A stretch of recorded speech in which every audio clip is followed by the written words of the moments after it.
Hello students, आज हम पढ़ने जा रहे हैं क्लास 8 एनसीईआरटी की न्यू साइंस बुक क्यूरियोसिटी का चैप्टर 7 जिसका नाम है पर्टिकुलेट नेचर ऑफ मैटर। इस चैप्टर का मैं एक वीडियो अपलोड कर चुकी हूँ। ये सेकंड वीडियो है और इसमें हम पढ़ने जा रहे हैं what decides different states of matter. Matter की 3 स्टेट्स होती हैं, सॉलिड, लिक्विड और gas.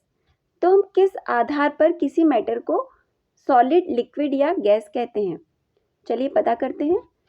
The constituent particles of matter are held together through forces which are attractive in nature. जो मैटर के कॉन्स्टिट्यूएंट पार्टिकल्स होते हैं, मैटर जिन पार्टिकल से मिलकर बना होता है, वे पार्टिकल्स एक दूसरे से फोर्सेस के द्वारा जुड़े हुए होते हैं, कुछ फोर्सेस के द्वारा जुड़े हुए होते हैं। These forces are called inter particle attractions. इन फोर्सेस को हम इंटर पार्टिकल अट्रैक्शंस कहते हैं। The strength of these attractions depend on the nature of the substance and the inter particle distance. तो ये जो फोर्सेस हैं, इनकी स्ट्रेंथ इस बात पर डिपेंड करती है कि जो सब्सटेंस है उसका नेचर क्या है और उसके पार्टिकल के बीच में दूरी कितनी है। Even a slight increase in the distance decreases the interparticle forces drastically. यदि पार्टिकल्स के बीच में डिस्टेंस थोड़ी सी भी बढ़ जाए तो उनके बीच में लगने वाला जो फोर्स होता है, इंटरपार्टिकल फोर्स, वो बहुत कम हो जाता है। The strength of these forces ultimately decides the physical state of the substances. तो ये जो इन पार्टिकल के बीच में जो फोर्स होता है, इसकी स्ट्रेंथ ही ये डिसाइड करती है कि उस सब्सटेंस की फिजिकल स्टेट क्या होगी, वो सॉलिड होगा, लिक्विड होगा या गैस होगा। Our scientific heritage.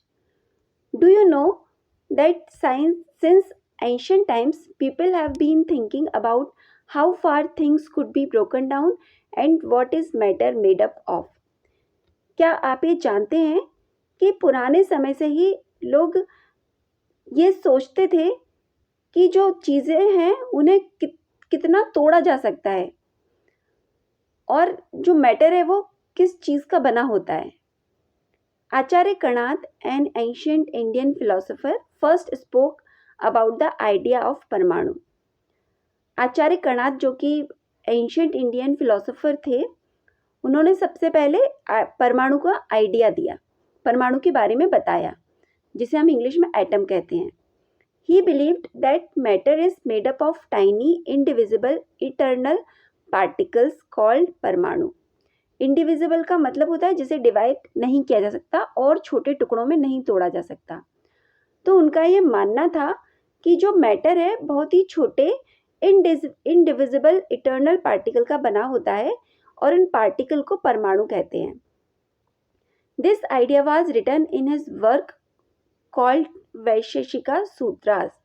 और उनका जो ये आइडिया है वो वैशेषिका सूत्रा में उसका वर्णन किया गया है। वैशेषिका सूत्रा एक उनकी बुक थी जिसमें इसके बारे में उन्होंने लिखा है।